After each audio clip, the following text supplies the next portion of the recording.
Welcome to the party. I'm Sam Ekstrom of Locked On Sports Minnesota. It's the top 91 Vikings ranked. I'm Luke Braun of Locked On Vikings. You have to know about a poker scandal rocking the World Series of Poker. The perpetrators named Jesse and James. What's going on, Luke Inman at Luke_Spinman? I'm being bullied into opening our lads today. Send help or this will not end well. Hey, this is Arif Hasan with WideLeft.Football. For once, I'm not the bully. Locked On Sports Minnesota podcast. It's endless Minnesota Vikings talk with the diverse voices of your local experts. It's time for the Minnesota Football Party. It's your guys hanging out talking next level Vikings football. So join in with Arif Hasan, Locked On Vikings Luke Braun, Superior Sports Talks Luke Inman, and Vikings insider Sam Ekstrom, plus the biggest names in Minnesota football for the Minnesota Football Party. And it starts now.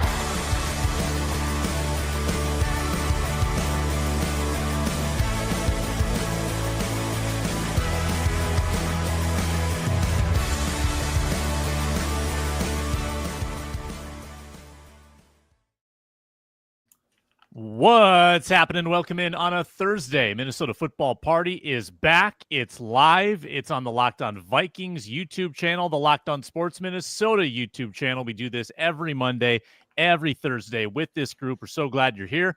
Find our audio on the Locked On Vikings podcast feed, wherever you get your podcasts. Thanks so much for making us your first watch or listen today.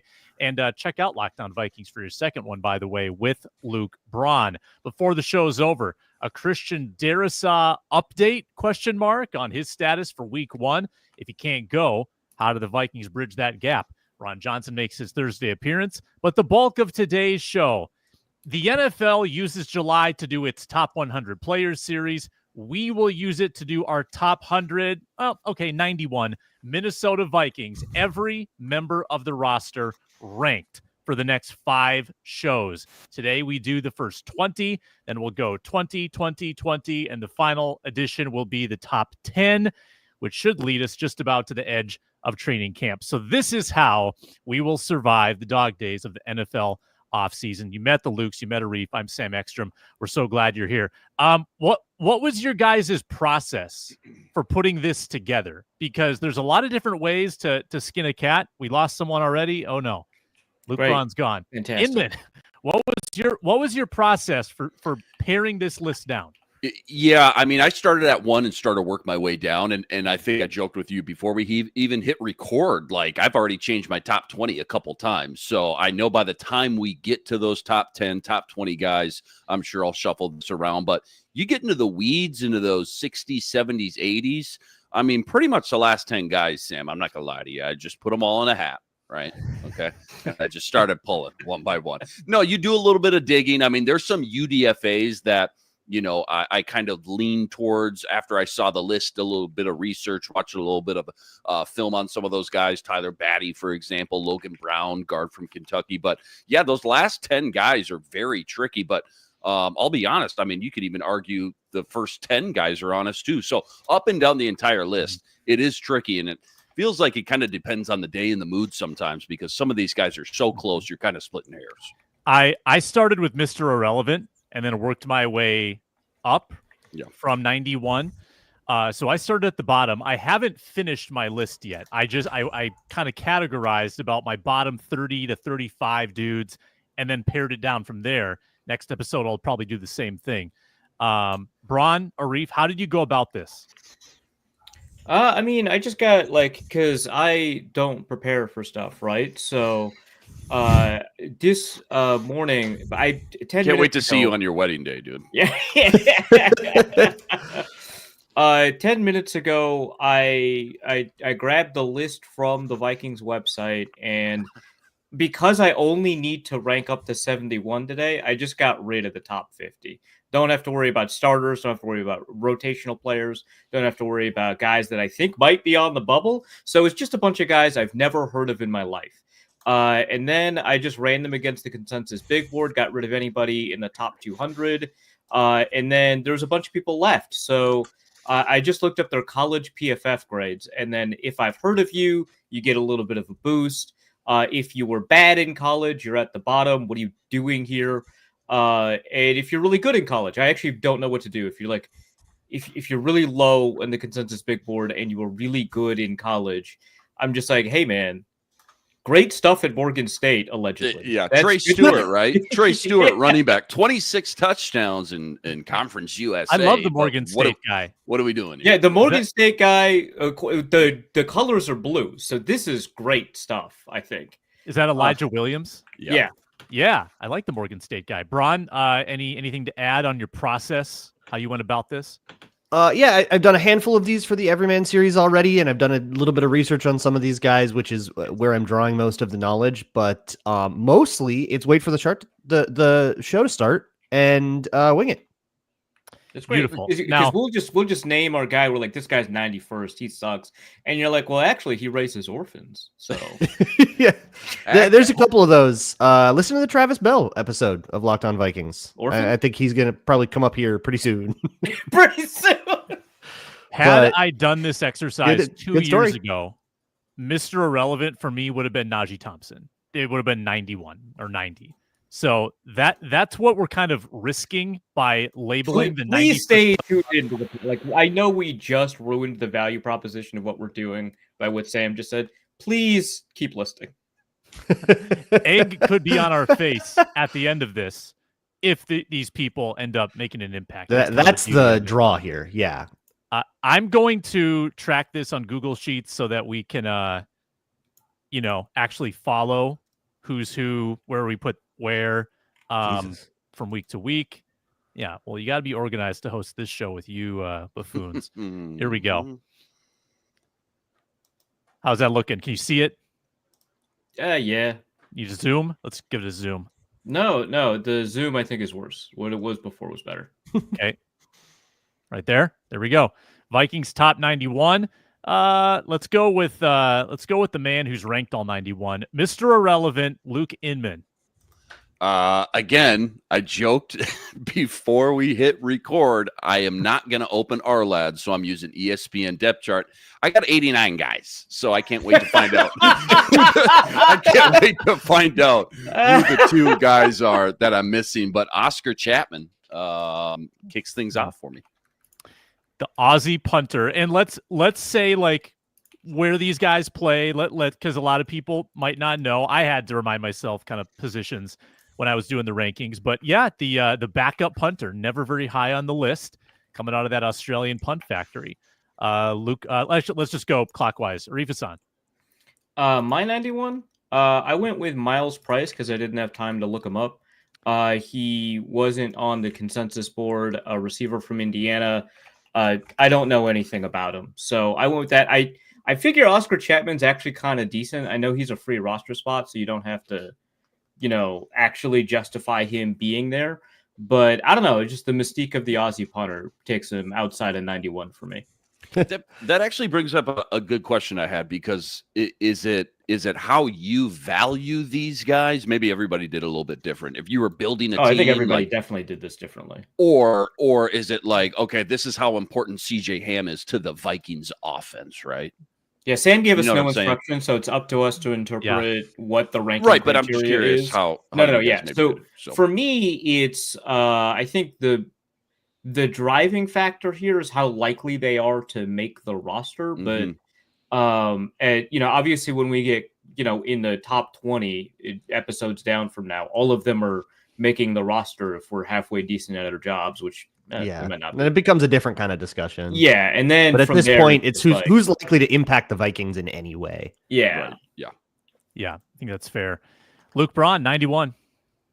I went with both of the people that Luke and Arif mentioned are coming up soon for me, but I'm starting with Jonathan Harris out of Lindenwood. Jonathan Harris Fifth-year player. has been in the league. So for me, the guys that are least likely to make the team are usually these dudes that have like bounced around from team to team, from practice squad to practice squad, that have been around a little bit.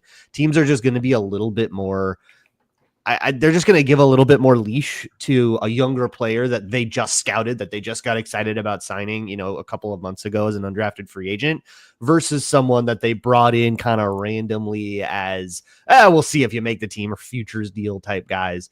I think an undrafted rookie has a better chance than a futures deal type guy. It's just, I don't know. The future That's is interesting. now. I don't know if I agree with that assessment, just because I think if they've made the roster 4 times in the exact environment you're describing, We have not made the roster, my friend. Well, not this roster, but like a roster. Well, a practice This is Yeah. 5th year for Jonathan Yeah. Harris, correct? So, the practice squad is like squad- the 70th guy on the roster. We're talking about number 91. This guy's consistently been the 76th guy on the roster.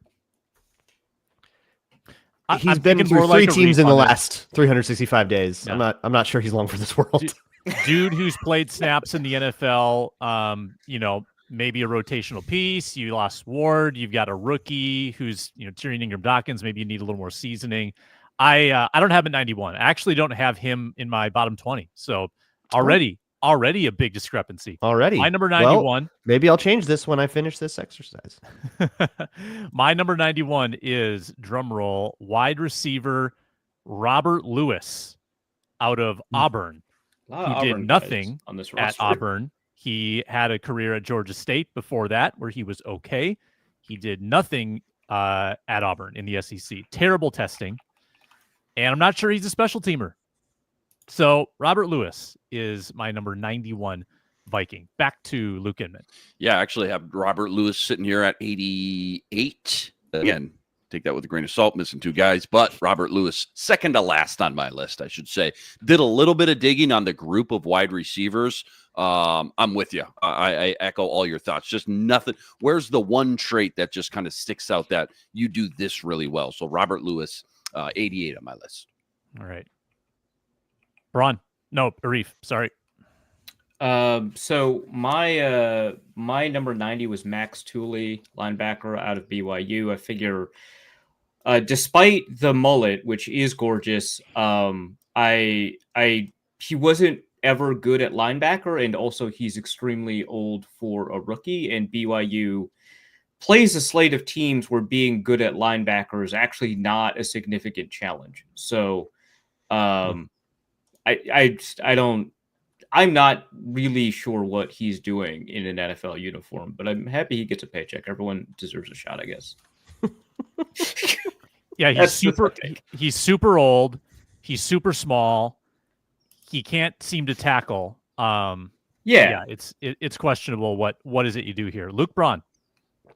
I have Oscar Chapman next. A lot of the same reasons that Luke mentioned. I'm not sure that's a real person. Punter competition, and I also am not sure he would be on the roster if he weren't an exception. I'm not sure they would have bothered to make the space for him.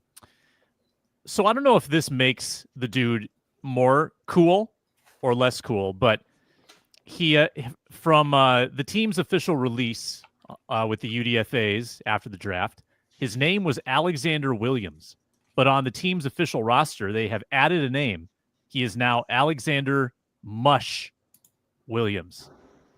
Alexander Mush Williams. Musch.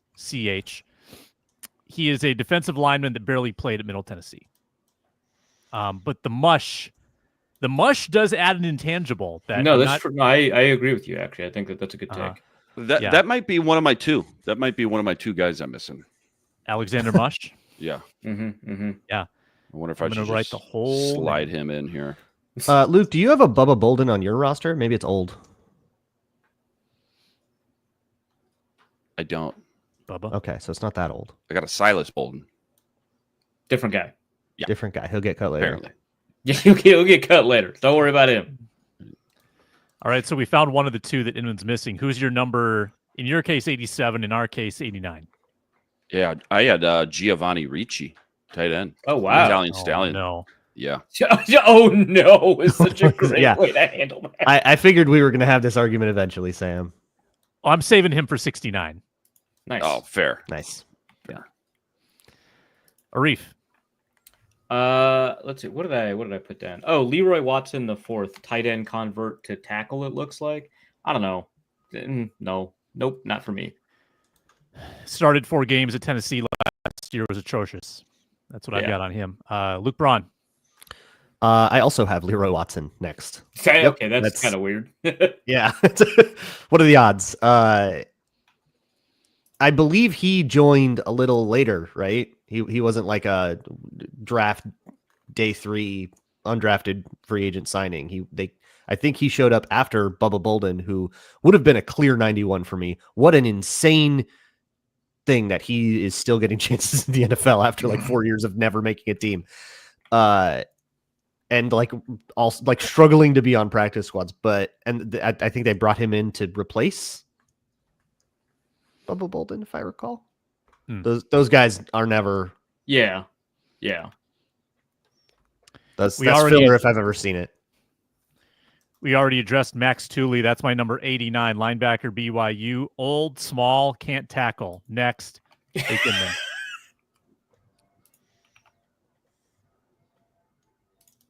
After he just insulted the legacy of the Italian stallion. Oh, he might have tried our lads, I guess. Yeah. Okay. Oh, he's toast. All right, Arif. I think I could have probably picked. No, here. Yeah, this is where I wanted to put the Auburn receiver we were talking about, Robert Lewis. Yeah, 88. I'm just catching up on the comments. Damn it, Arif. Should we consider? Did we tie again? Genuinely, who is Oscar Chapman? I got Robert Lewis for too. Arif. All right, and me too.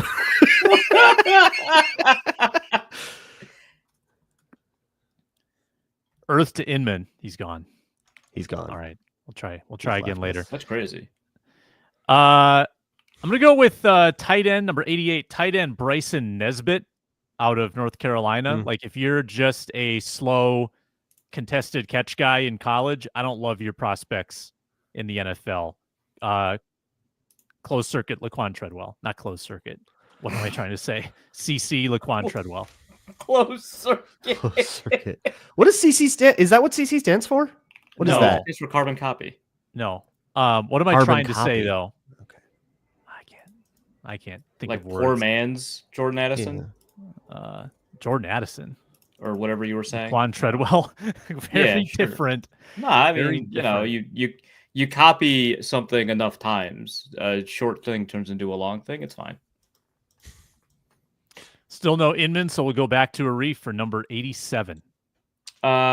Great. I didn't do a great job after we got to 88. From there, it is way more vibes.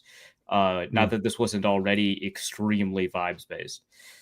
So I think I went with Marcellus Johnson. Tackle. Yeah. I figure if he's played a bunch of tackle in PFF, list him as guard.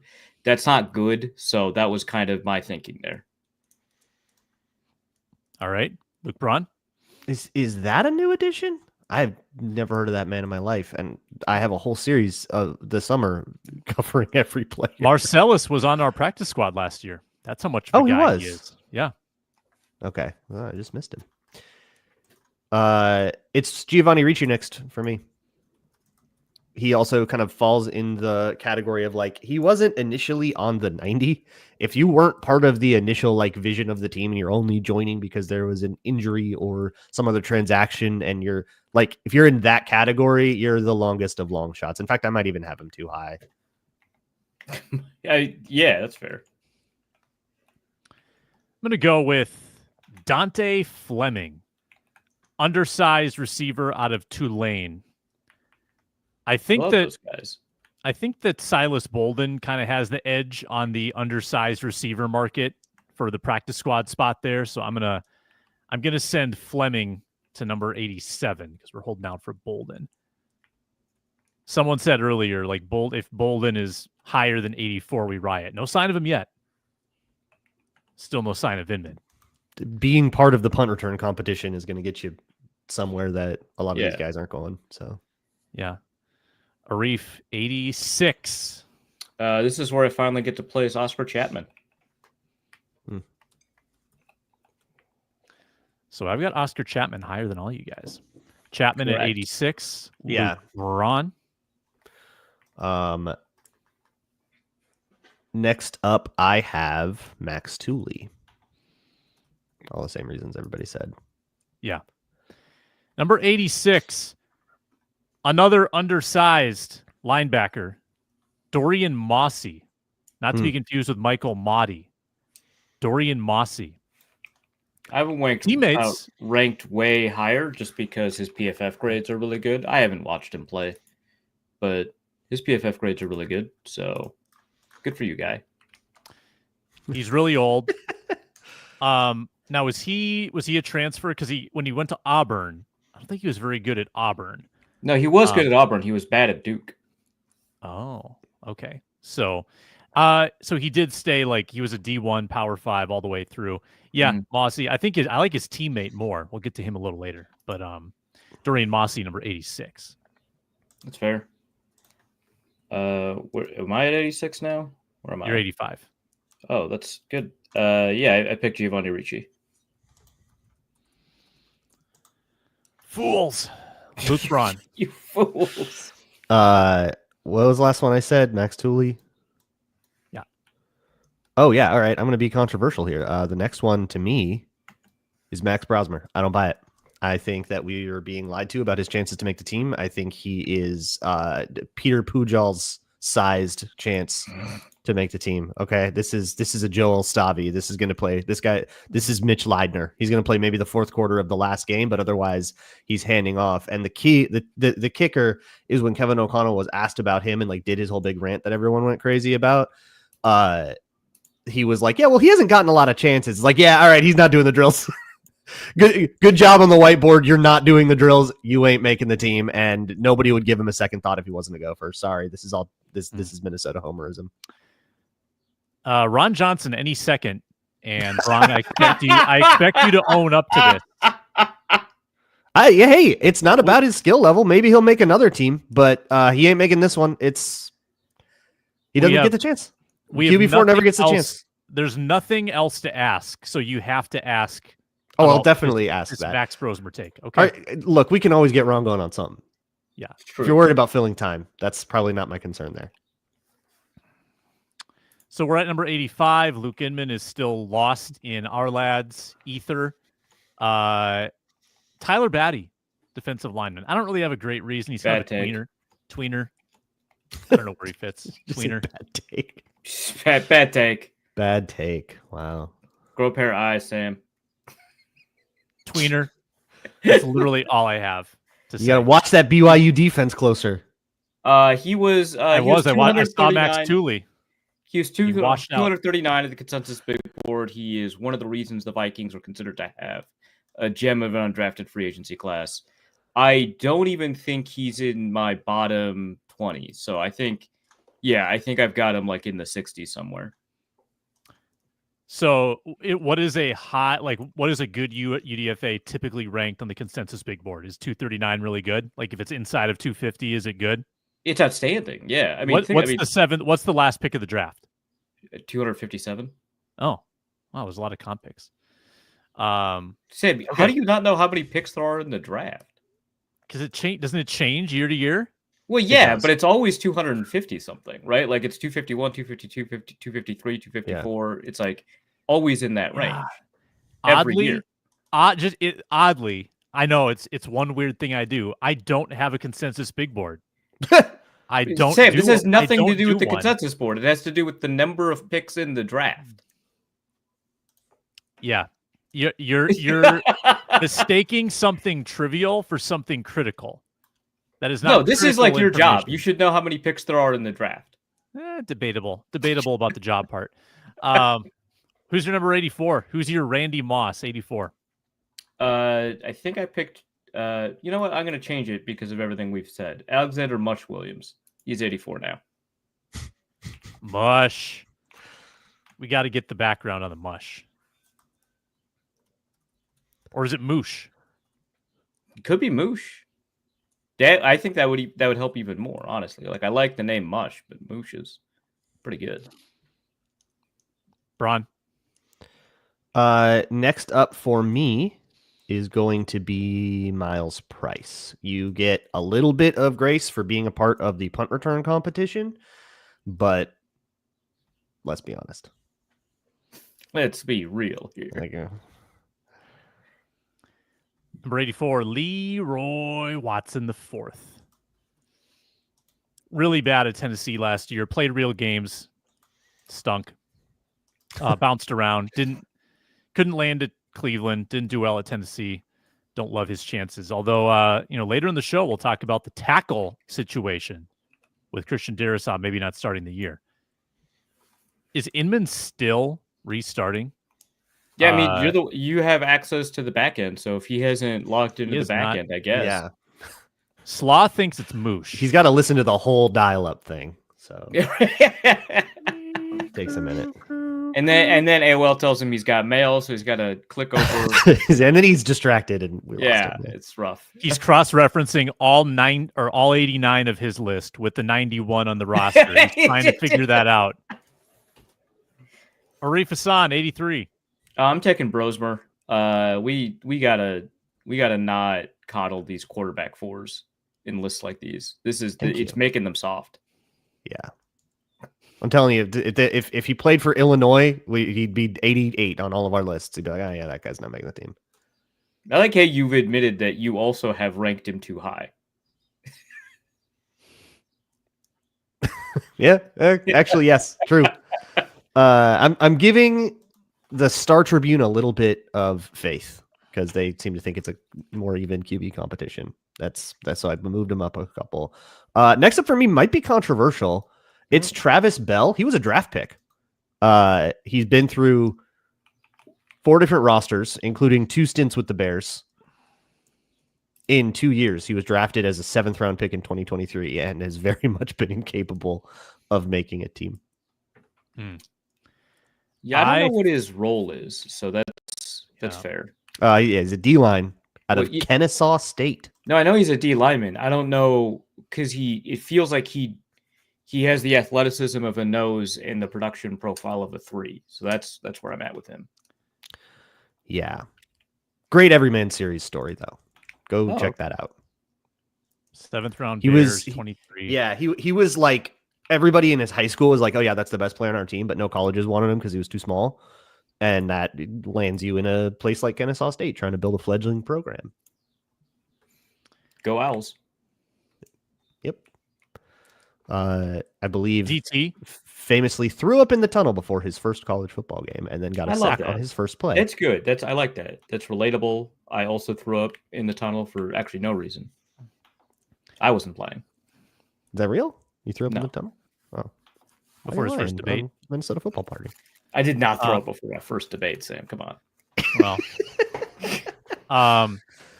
I'm gonna allow us a mulligan a day because I didn't have Travis Bell in sort of my process today. I overlooked Travis Bell. I would like to replace Tyler Batty with Travis Bell. All right, if that's all right with you. I mean that's me listening and saying, Arif, you're right. You're smart. You've got the consensus board. I don't. I'm going to listen to your advice. Number 83. Travis Bell. No. How many of these guys did you learn today were on the Vikings? This is one of them for me. Khalef Hailasi. Special teams guy? Come on. 3rd year cast-off UDFA from Cleveland. Here's why I dock him. Because he's not – Tavier Thomas is that guy. Like, Tavier Thomas is a much better – I think all-around player, defense and special teams. Like a Perry Nickerson vibe there. Maybe he'll be on and off. Backup Tavier Thomas. I don't think he's going to usurp him, so I think that Hailasi is my number 83. Cornerback. There's someone in history, maybe Ethiopian history, with a very similar last name, so I've moved him up on my board because of that. I like the rationale. Yeah. So what are we on? 82. I picked Vershawn Lee, South Carolina. He was a center and he was never like good. So I don't know what is the whole plan with him, but that's at least he's SEC. Maybe that's why I got him all the way up to 82. But he's like in the Vershawn Lee. Oscar Chapman area for me. I like him. All right. Here's the plan, by the way. We're going to get through 81, then chat with Ron, then we'll do the 70s. Inman's back. Inman. You missed 88 through 82. Can you rattle them off? Rattle for us? them Let's off. go. Yeah. Give me some time. Mic check. You ready? Here we go. Giovanni Ricci, you got him. All right. Max Tooley, linebacker. Hey. Leroy Watson, offensive tackle. Travis Bell, nose tackle. Drafted in 2023, 7th round, I want to say, by Chicago. Keenan Garber, cornerback. Miles Price, wide receiver, Indiana. And where are we at? One, two, Do one more. three. Yeah, do one more. This was good. Khalif Oh! Halassi, cornerback. Started with Oregon, transferred to I want to say Western Kentucky, something like that. Signed with the Chiefs, got cut. Probably not very good. There you go. Give us one more. Get us to 82. Xavier Scott, running back, undrafted with the Colts in 2023. What are we doing? Army brat. dunked on Xavier him. Scott. Okay. Okay, so I like Lee, by the way, Arif. I like Vershawn Lee. We'll get to him a bit later. Braun, 82. I have Bryson Nesbitt here. Ooh. I don't buy it. You don't like Nepo babies? not from where that guy played. we know what team his dad played for. Okay, I'm not a fan, but no, it's more about that I don't like move tight end fives. Okay. 82 safety. I don't know if it's Michael, like Michael or Michael Powell. Mish. He goes by Mish. Mish Powell. Like Alexander Mish Williams, him? Yeah, Mish. Yeah, Like Macho same. Mish. That's the same vowel. Yeah. Macho Mish. Oh my God. He's been among us this whole time. Last one, then we get to Ron. Arif. Travis Bell. Travis Bell. Inman. I got Vershawn Lee, offensive guard, South Carolina State. Oh, the slander. The slander at Vershawn Lee. Slander. Luke Braun. I have Khalif Halassi here, but I kind of want to move him way further up my list because I'm going to be honest, I just forgot about him. And when I did Jonathan Heron first, I only had 3 people on my list. So I kind of want to just replace that. You get the mulligan every... You get a mulligan. Yeah. Yeah. All right. Let me just take Khalif Halassi and Jonathan Harris and just swap them. Wow. So Halassi is now your Mr. Irrelevant. Yeah. Incredible work. You made a great case, Sam, and I definitely care enough about it to think really hard and do that delicate So I figured move out of who I was just thinking of. It was slamming a guy last place. Emperor of Ethiopia, Haile Selassie. That's who I was thinking of. So that's close. Almost identical, just like Mish and Mush. Tim Jones, number 81 for me. You're just not going to give a 27-year-old Really? wide receiver a spot Jones unless is he's nice, the best. Yeah, Unless Tim he's Jones, the best special teamer on the team. If Tim he is, Jones then, has consistently made rosters. well, I might have egg in my face then. Great. That's all right. Like he's on the bubble. He was like a little bit of a Marcus Sherrills for Jacksonville. And Yeah, I his was about to contract say, just like, expired. when you sign a guy that's been on rosters that you've never heard of, and then a bunch of people from another fan base are like, we lost him. That's interesting. I think that like, Yeah, that I've been takes you penciling out him of- into my 53. Yeah. That's crazy to have him down here. I don't know. You guys were kind of knocking the journeyman, like, fringe roster guys a minute ago. So this seems Well, inconsistent. there's a difference Well, between guys that Braun make is talking teams and about don't. practice squads. Yeah. Well, we'll debate about this with Ron Johnson on the other side of the Minnesota football party. Be right back.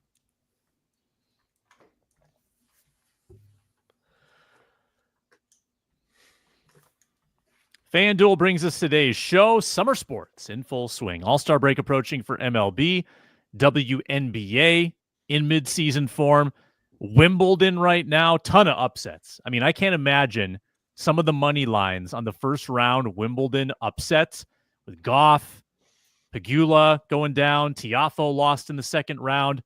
Yeah, I'm following it, and I'm checking out the FanDuel lines as well. You can make every moment more at Wimbledon.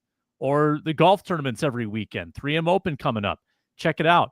Track your favorite matchups. Check the new daily promotions on the app. Lots of fun ways to bet. Put together a same-game parlay. FanDuel makes it fun. If you're new to FanDuel, you can bet $5 and get $150 in bonus bets if your first bet wins. Again, bet 5, get $150 in bonus bets if your first bet wins. Open the FanDuel app today or visit FanDuel.com to get started. Here he is, Ron Johnson of The Ron Johnson Show. Joining us now, he's at 3 Ron Johnson. Ron, welcome in. We have been ranking Vikings for today's show, and we'll do it for a lot of the next 5 shows. Luke Braun, you want to get it out of the way early? You just want to stir the pot? Ask Ron what you have to ask him? Yeah. Well, so I'm curious what you think of Max Brosmer's current situation. He's buried as the 4th QB on the depth chart. He's often, in the run drills, handing off instead of throwing during indos. What does it take for Ron someone to 91st? What's your take, Ron? I did not rank him 91st. I ranked him I don't like have the 87th rankings in or front of something. me. That just felt true, so that's what I said.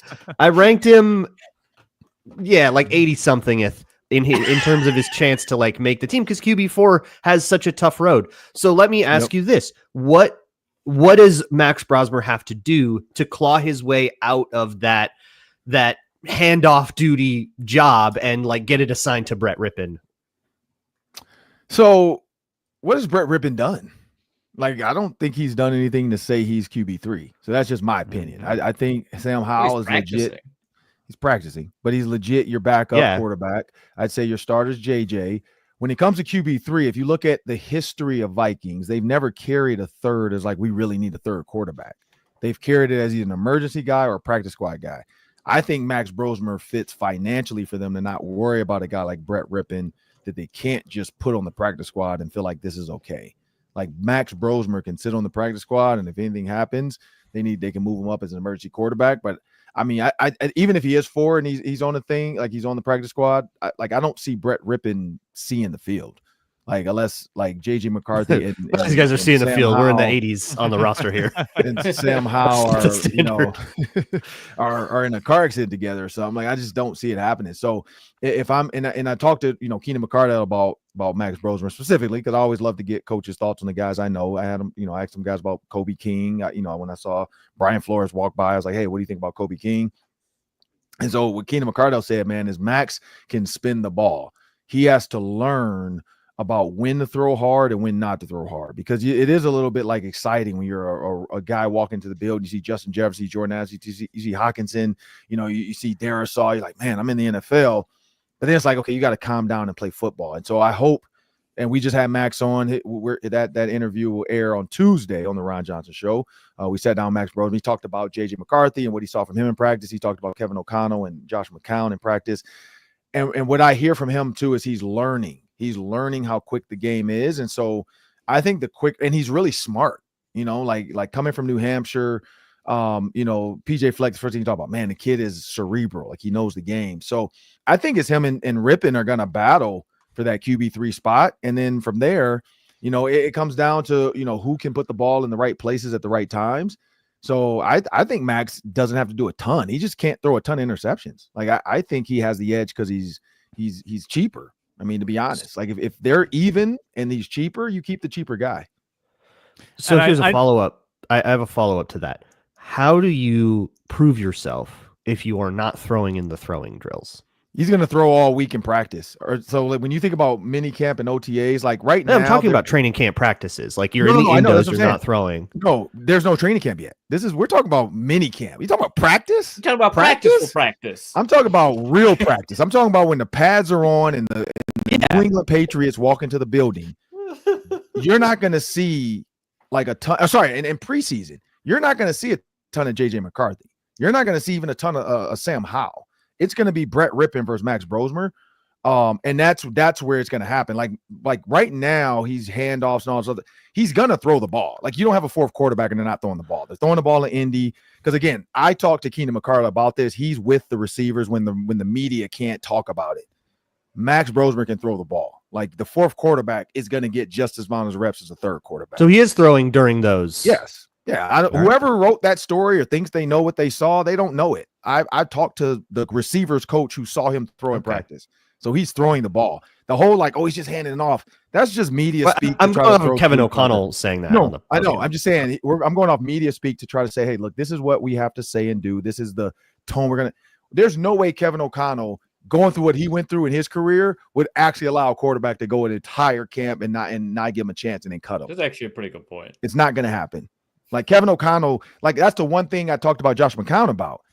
Josh McCown knows Kevin O'Connell wants to give guys chances. And so there's no way they're going to treat him like that. There's no way. It's not happening. I sat next to Josh McCown, PJ Fleck during the warm-up warm-up and practices. And the one thing Josh McCown said right away, and PJ told him, hey, if you get a chance, trust me, this guy can get it done for you. And again, that's just the back and forth conversations. I can't say everything I heard because some of the stuff is not to be put out there, but trust me, there's a lot of other stuff within the two organizations that you help me, I'll help you, that helped Max Brosmer get to the Vikings. When we're talking about preseason game 3 for sure, Max is going to have a chance to put a lot of film out there. Now, how much time? It's coming down to the practices though. And again, in that game number 4, I go with guys like Bart Scott, Will Demps. These are old Ravens guys. But Bart Scott did not play a ton in front of Ray Lewis and Ed Hartwell and Pete Boulware and Mike McCrary. We had some beasts at linebacker. Bart Scott got his stuff on special teams, and then that 4th preseason game he got to play 2 quarters, and they're like, oh shoot, this kid can play. And then now we know the Bart Scott story, but he was undrafted as well, and nobody thought he'd make that roster with those they were deep at linebacker. But he found a way on the field. So I think Max Brosmer is he's gonna throw. They're not gonna burn JJ McCarthy's arm out. When it comes down to 101s and all the other stuff, he's gonna throw. And 707. They're gonna have to go 2s, they're gonna go 3s, and then they're gonna put in the guys for the rest of their stuff. Again, trust me, if Brett Rippon has one slip and fall, and again, it is Brett Rippon's job to lose. You're not wrong there. But if he has one slip up where it's just a inkling of damn, why are we keeping this guy? You're going to see a lot more Max Brosmer. But Max Brosmer can't do it. And to your answer, there's nothing Max Brosmer can do to really put himself on the field, to be honest. He can't, because most of the coaches there, they have I can't show you mine, but they have a board, right? And so, because we get a screenshot of the board when we're getting ready to do our shows, and they have a board of hey, here's our depth chart, and this is what we want. And I've learned as a coach what it really means. And so what I look for is the marks, and I won't even explain it, but the coaches have marks for guys. Even though he might be wide receiver 3, there might be a star, which means something. It's not going to be on the board, but Keenan McCardell has that in the head, meaning if we go 4 wides is the guy. But that's what I'm saying. Max Brosmer will get his chance, but it's Rippon's job to lose. But Max is going to get his chance. I don't think Kevin O'Connell would do. If he does that to him, Hard Knocks, here we come. Because I he's talked about it. Has to happen to somebody, unless they're having, because this would actually be, I think, a meaningful operational change of camp. If they're having a coach do the handoff so that all 4 guys can throw, that's just not how I remember practice being organized. No, but maybe they rotate that stuff too. Maybe it is Rippon. No, it's his stuff is going to come in 7-on-7 and stuff. It's not really indie drills. Of course, indie, you only got 3 guys, and so one guy has to do the handoffs. It's probably him right now. But then as actual training camp goes, it's going to be Max's, and he might only get 10 throws. Yeah, but you got to make the most of them. Yeah, correct. Make the most of those 10. And I told Max that off air. We didn't record this part, but in Sam, I don't know if Sam was listening or not, but that was the advice I gave him. I said, hey, look, here's your opportunity. You might get 10 throws. Make sure you throw to the receiver that can catch, and make sure you throw to the receiver that knows the damn routes. You don't throw to the guy just because he's out there and that's the read. Can this guy catch? No, I'm going to just throw the dig route to this guy, even though he's covered. I think he can make this catch, because now it makes you look better. Because when the coaches go back and watch the film, if the receiver runs the wrong route, and this is what I think I might have put this on camera, I don't know, but the receiver runs the wrong route, quarterback throws the right ball. So cover 2, he should stick it in the zone hole. Receiver still runs a damn hitch into a cover 2 corner. A lot of times the coaches don't really see that as a win. They look at both damn. And then they're like, well, okay, that was a good throw, but why did the receiver not know what he's supposed to do? Did Max talk? There's a lot to that. So I even told him that. I'm like, man, talk to your receivers. Let them know, hey, we got 2, man. I'm coming to you in the hole. So that way that reminds him, shoot, you're right. If it's not just hitch and go, it's seam. And then if he's not playing cover 4, I actually got the go route now. So that's the little stuff that Max has to learn. And I don't know if he will, but I am going to get out there, and I told him I'll see him at training camp. So I'm going to definitely talk to him on day one. Besides, that Luke Braun has you ranked 87th going. I'm definitely bulletin board material. I'm sending him this clip. Like, man, There you people go. don't have you. People think you're going to be handing the ball off all camp, man. His name is Luke. You know, he lives in California. Don't get it switched up. Not enough Vikings hate me anymore. All right, the Vikings that didn't like me are all gone now. We need to replenish. Hey, Tom Brady used to talk about, hey, I used to get 2 reps at Michigan. I just tried to make the most of those 2. Two throws. That's where Max is going to be. Like, but again, it's a tough hole. How can, and so like to be even more intricate, how can he get it? You find your receiver now. So when because he's going up there early. He told me he'll be there, I think, on the 20th. And they don't have to look report. for Thayer Thomas and you just drill it every you time. figure it out. You figure out who's your guy, who is my guy. Because I told him, I said, you're gonna be going with the 3s, 3s and 4s. Figure out your guy in that group. Like, figure out who is a guy you can get the ball to, and you two can become a little duo where you're killing, the 3 DBs and all that stuff. Like, you got to know, because they're every once in a while they're gonna put the 1 defense out there against like the 4 offensive skelly just to like get a look and say like, look, here you go out there and like Dante Culpepper talked about it to us, like when he talked about he was the look guy for John Randall and them, and he said he made the best out of those days knowing I'm not playing, but I'm going to go out here and try to kill it. So that's what Max has to do. So by that theory, would you say go target maybe who you think is kind of the weaker guy in the secondary? Hell yeah. Like, hell yeah. Go pick on that dude. Yeah. Oh, why not? I mean, this is a job. Like, there's no more being friends. Like, we can be friends at lunch. We can be friends in the locker room. On that field, man, no. So I just told somebody texted me this about Deion Sanders, because Deion Sanders came to Minnesota. And, I know him just because, we were only teammates like 3 months, 4 months, something like that.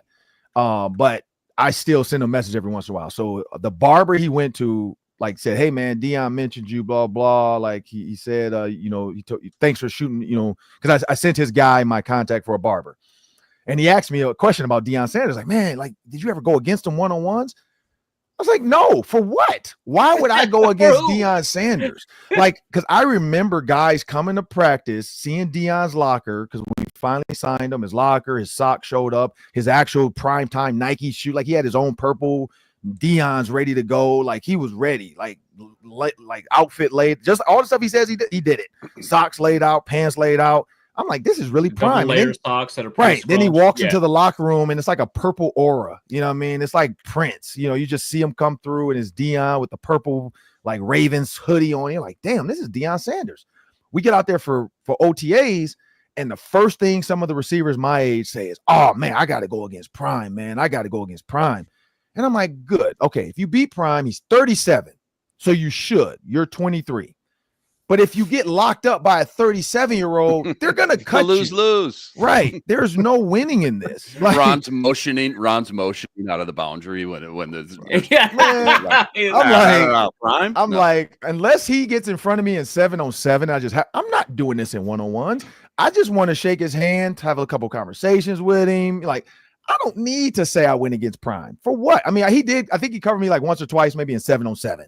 But like, that, like, I was not trying to make it was cover 2. I just wasn't. Yeah, exactly. I won the dig, but he was covering the zone. Like, saying you beat 37-year-old Deion Sanders is not anything to hang on your wall. Like, and again, he was locking dudes up because he still ran. Like, I forgot what he told us. He still ran at 37. I think he said he still ran like 4.37. It was like a joke. He's like, I can still run 4.37 at 37. Yeah. And so because guys were trying to go deep on him, and he's like, man, come on, this is what I do best. And I'm like, why? And so, like, if I'm Max, I'm not going at Byron Murphy. I'm not going at Theo Jackson. Why? Like, I'm not going to say names. I'm going to find the guy. I'm going to, like in Waterboy. Refusing to name Caleb Hilasi. I got it. Don't worry about it. Remember the Waterboy when the kicker did that? He was like, where's my exactly. Yeah. I can't say the word. It's a family show. But where's he at? He found him. Boom, kicked it to him. He was scared. But that's you got to do that. If I'm Max and I'm that receiver and I'm that tight, who is a guy I can go against and put a ton of great film out there so that when the coaches go back and watch film at night, a lot of times Keenan McCardle is not going to watch the DB. They're just going to be like, damn, that was a good ass route. Oh, that's a good catch. Okay, boom. You make a little note in his notebook. Next day that receiver might be in with the 3s now instead of the 4s. Like, it's, you got to work your way up. And that's what I see for Max. Like yes, Luke, you attack the guy you know you can beat. I hate to say it. It is what it is. It's a job. Sure. You got to make the roster. Competition. Yeah, well, you got to make the other guy earn it too. You got to make the other guy earn it. Ron, so one thing as we're going through the ranking process, we're learning a little bit about all these guys. One thing that kind of stands out to me, Leroy Watson only played tight end in college. Now, we have a Hall of Fame tackle in Jason Peters, who only played tight end in college, converted to tackle in the NFL. It's possible, but it seems pretty tough. You converted positions from wide receiver to tight end. This guy's converting from tight end to tackle. What are the challenges involved with this kind of change? So, my glasses at. I'm trying to look at this. Oh, I'm getting old. You get old. Oh, like prime time 37 out on that field. Still runs that 437 though. I was trying to see his size. So where is he at? Where's the tight end? Well, he's like 311 now. Do they have him at tackle or tight end on the roster? Tackle. And he's been a tackle for other NFL teams too. So like Cleveland and San Francisco, I think he was a tackle for them. So he was a tight end in college. I think he was like 250. Immediately he signed to the team, and they're telling him, you got to be a tackle. And every team that has picked him up since then has been like, yeah, this guy's a tackle. Why am I not seeing him on here? I see Leroy Watson. Yeah, that's what I'm talking about. Oh, Leroy Watson. That's what you said. Leroy Watson. I keep hearing I heard you say Khaleesi. You're talking about the corner. Okay, so you were making jokes about names. Okay. Yeah. I'm like, okay, so you know what's funny? So here's a funny story about Leroy Watson. I sent him, like, I tried to connect with him already because somebody from the Vikings told me he has a great personality. And so I've already reached out to him actually to get him. So I'm glad you guys I didn't know that story. I did not know that. I did not realize he was a converted tight end. I had not done my homework yet. I reached out to him because I saw him and Christian Darrisaw we were in the radio room at the Vikings facility, and he was like joking around and you know, and he seemed like a real bubbly, fun guy. So he has a chance to make this roster, right? Maybe. I mean, that's our next topic. Christian Darrisaw, maybe not active for week one. You might have carry an extra tackle, so he'd be in the mix for that extra spot. I think he's got a lot of work to do. Yeah, so he has the weight. Ahead of like Logan so he's Brown already he's 311. He probably gained a ton of weight, but the biggest thing, the conversion from tackle to tight end for him is always going to be strength, because tackles aren't built to just take on 278-pound DNs or 290-pound tackles that do the tackle in twist. So that's the biggest difference. Tight ends aren't built to do that. So that's the toughest thing I would say. Like it's actually harder to learn how to run routes than it is to just get strong. Like getting strong, you just weight room, lifting, eating, weight room, and then learning that. But tackle and tight end have similar like edge blocking assignments. Like it's a lot of similar like footwork. It's a lot of similar like drop depth. The biggest thing for him probably was learning how to help the guard, because tackle, tight end, they kind of know how to handle the edge. Helping the guards, I've heard, is not. And then we had who was it? Randall McDaniel was on our show, Sam, and he talked about that. The guard has some of the toughest assignments because you get linebackers, you get all kinds of walks of life in your gap.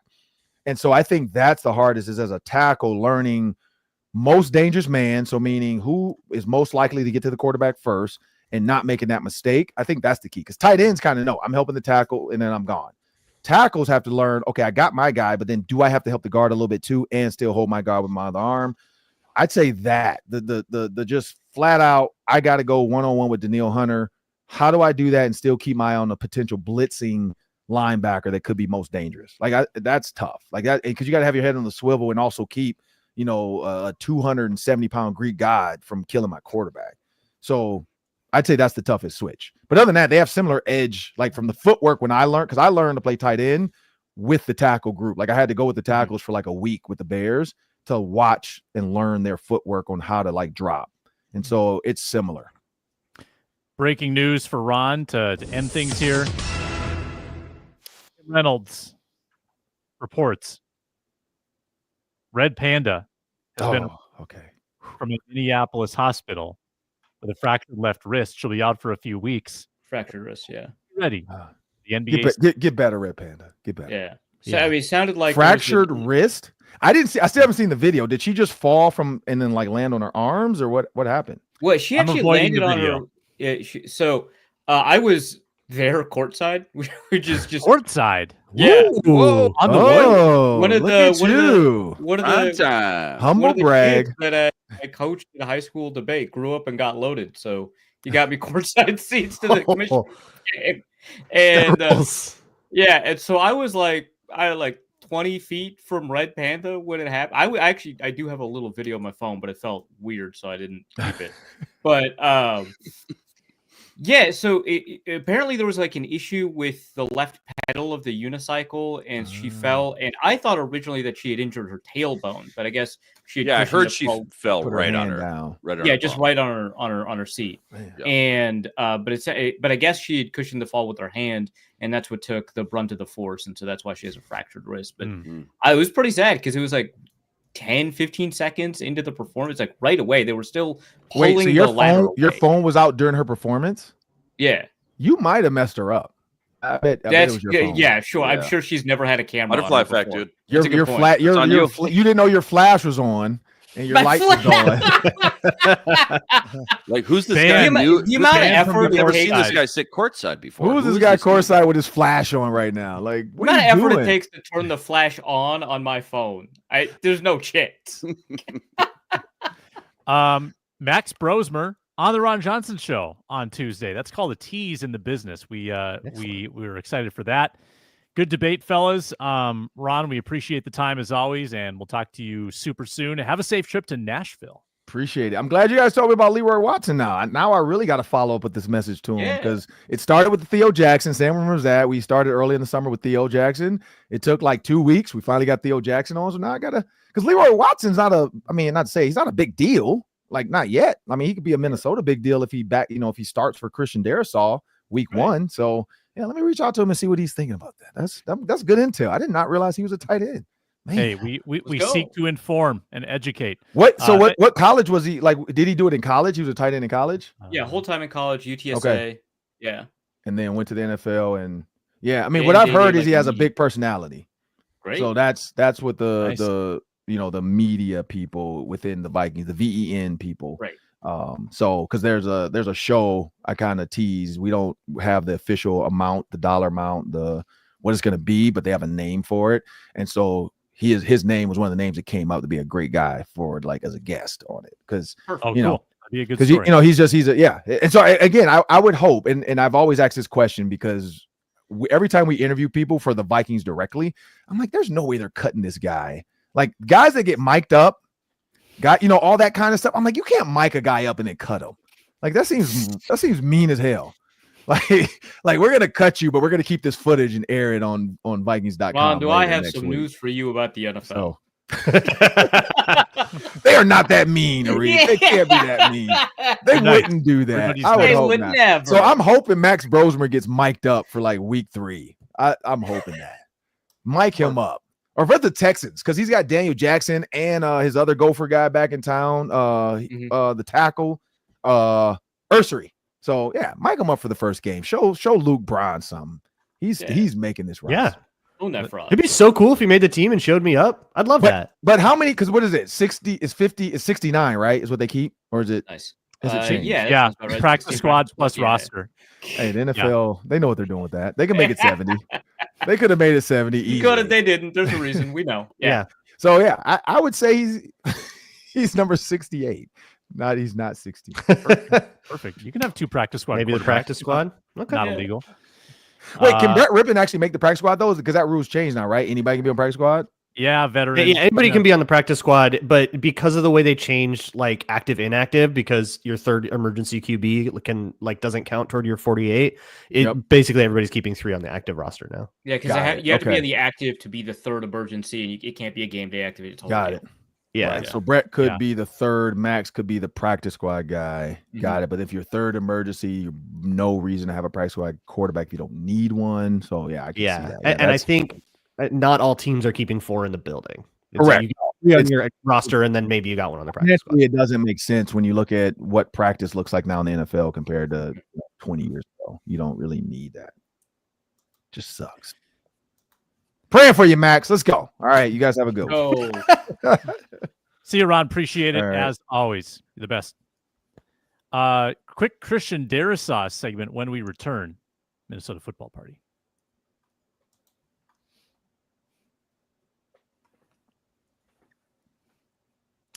All right, that was a good time management lesson about how this top 91 is going to go. Yep. Hey, dude, you guys come on, more substance about player 88. Come on, man, give me some more fun facts. Hey, we learned some cool things today. No, we did. We got through half of what we wanted to get through. We'll have to adjust. I'm glad this happened to you, Sam. Because you know how much it bothers me, right? Yeah, like it's you the can worst see thing the about it. pain. You can see the pain that I'm in. And I had a bad feeling when segment 1 went 35 minutes. That seemed like a bad sign. Yeah, Mad World playing in the background, the camera zooming in, we're just masquerading. Sam's in hell. Let's end on a 4-minute drill. Start the clock. It's time to execute the 4-minute drill. We have 4 players on that video intro: Kirk, Daniil, Dalvin, JJ. Well, like the song says, all around me are familiar faces. We also have our show intro also alludes to Superior Sports Talk with Luke Inman. Rip. Yeah, what is that? Well, It had the Emmy in the bag. No, that's fun. Oh man. Well, the intro clearly cuts off where I work. Well, that's great. I think Because it was 2 jobs ago. it was 2 jobs ago. Let's do jobs. let it go, man. We didn't edit Inman, so we edited Arif's. Also, yeah. Anyway, 4-minute drill. Christian Darrisaw. Status for week 1. Alec Lewis alluded to it being like a rosy or optimistic expectation to expect him to play week 1. That feels like pup. We've kind of forecast this. Maybe a 4-week absence for Darrisaw. 1 through 10. What's your concern level if you don't have Darrisaw for the first month? Minute each. Inman. Oh, he's gone. Oh, Oh my We reached god. his time limit. yeah. He was trying to figure out who was backing up Darrisaw, and he went to Arledge again. We just talked about Leroy Watson. All right, you guys get an extra 30 seconds each. You get Inman's time. Arif, go. My concern level with 10 being the highest is probably 5. I don't know. Like, not having those games is pretty significant. I think the drop off from starter as like a Pro Bowl, All Pro kind of guy to a reasonably confident backup that you have, like Justin Schooler or whatever. That's not great. I don't love how those games are going to turn out at the very beginning of JJ McCarthy's career, but at the same time, I think like the thing that matters is the long term, and I'm not concerned about his long term prognosis. I don't think there's any reason for us to think that he's behind schedule. In fact, it seems like he's ahead of schedule. It's just being ahead of schedule doesn't necessarily mean you'll start week 1. It just means you're ahead of where people thought. So my concern level isn't high. I just don't love the idea that there might be 4 or 5 games where McCarthy is going to have, you know, a minimum salary guy protecting him. That's not wonderful. Mm-hmm. Ron. Yeah, I'm in a similar boat. I was going to say 6. It's, you know, that's going to harm you for however many games it is. Just kind of doing the math of the timeline. He suffers this around Halloween, if I remember. It was about a 10-month journey for TJ Hawkinson, who got the same injury. Christian Darrisaw as a lineman, bigger guy. That's going to be slightly different rehab. So I would say if he was, I mean, there were rumors that he was going to like be ready for the start of camp and that they were like excited about it. That would have been insane. That felt insane. And seeing him out there in OTAs was like, whoa, that's possible. That's crazy. But then Alec Lewis, unfortunately, we don't get any other detail in that article. It just says, oh yeah, that's a rosy expectation to start week 1. So I don't know if that means he's going to play week 2. I don't know if that means pup. I don't know what that means. But yeah, Justin School will not be as good as Christian Darrisaw. It's worth noting that Justin School is the guy that they've been giving this job. I know we spent a lot of time talking about like Leroy Watson and Logan Brown. It's been Justin School and Walter Rouse. Hey, whoa, and Walter Rouse, who has played some guard, I think. It's been Justin School in OTAs doing the job. He's the one that has the job. Anything can happen in camp, but currently he's the one that they expect to be doing that. If you're comparing School to Quessenberry, kind of like Quessenberry a little more. Like if you had the choice. Oh, I don't think I do. Really? Yeah, School is like specifically done this and like held his own. He was a little bit like the way we used to view Rashad Hill before he had to like start. Yeah. Before he got the job. Yeah. Yeah. It's so I don't limited. know. Questenberry has like a decent amount of experience. I understand like why. Yeah. And Questenberry did all right. Yeah. I think with School, like I wouldn't want 5 games of Questenberry. I feel a little bit better about that with School, but like, yeah, I don't. School had a decent amount of right tackle last year, had 2 starts at left. And those are the only like starts at left tackle in the last 5 years. I mean, he hasn't started at left tackle since 2020, except for the 2 last year. So I think he's very much an unknown. And I would put Walter Rouse not that far behind him. I think it is School, leader in the clubhouse. But I don't know. I wouldn't hand it to him on a silver platter. I would make him earn it. Will Rouse be going for that job? I don't know. If he's moving to guard, I didn't hear about that. Yeah, it might be ship passing in the night.